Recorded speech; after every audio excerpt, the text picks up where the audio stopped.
बच्चों,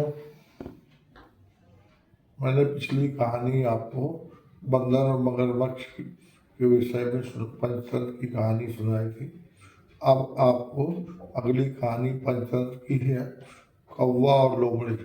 उसकी जो है, कौवे ने चौतराई से धोखाधड़ी का उत्तर दिया, इसके विषय में बताऊंगा। उम्मीद है कहानी आपको अच्छी लगेगी। एक समय की बात है, कौवा उड़ते उड़ते एक गांव के पास आया। वहाँ उसने एक खिड़की से एक रोटी का टुकड़ा उठाया और उड़कर जंगल में एक ऊंचे पेड़ की शाख पर बैठ गया। उसी जंगल में एक लोमड़ी रहती थी। उसने जब कौवे की चोंच में रोटी देखी तो वह लोभ में पड़ गई और सोची, अगर मैं इसे चतुराई से बेवकूफ़ बना दूं तो यह रोटी मुझे मिल सकती है। फिर लोमड़ी कौवे के पास गई और मीठी मीठी बातें करने लगी। अरे कौवा भाई, तुम कितने सुंदर हो, तुम्हारे काले पंख कितने चमकदार हैं। मुझे यकीन है कि तुम्हारी आवाज़ भी बहुत मधुर होगी। क्या तुम मेरे लिए गाना गाओगे? कौवा लोमड़ी की चालाकी को समझ गया।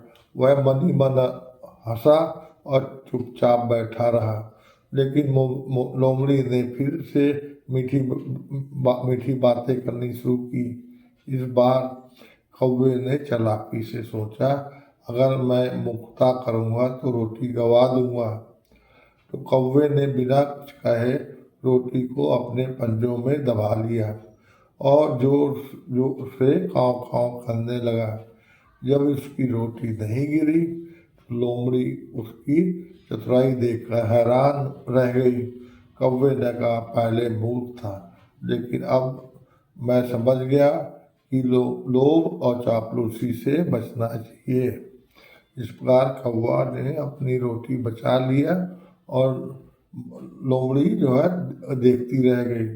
इस कहानी से बच्चों को क्या शिक्षा मिलती है कि चापलूसी करने वालों की बातों पर नहीं आना चाहिए।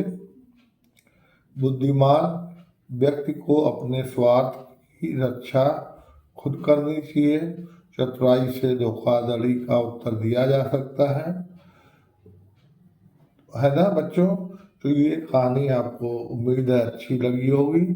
आप जो है, आप उनके जो है दादी दादी दादा और जो है मम्मी पापा भाइयों बहनों को भी अच्छी लगी होगी। बच्चों, अपने पापा मम्मी से कहिए कि ये कहानी आप हमारी जो है जो नाना नानी की बताई है, इसको लाइक करें और सब्सक्राइब करें। दूसरे और बच्चों के लिए और लोगों को भेजें, जिससे और बच्चे उसको सुन सकें। ये कहानी व्हाट्सएप में भी शेयर कर सकते हैं। और जो है बच्चों, इसी के प्रकार मैं अपनी इस कहानी को समाप्त करता हूँ। इसके बाद मैं आपको अगली कहानी बताऊंगा, आपको बहुत अच्छी लगेगी।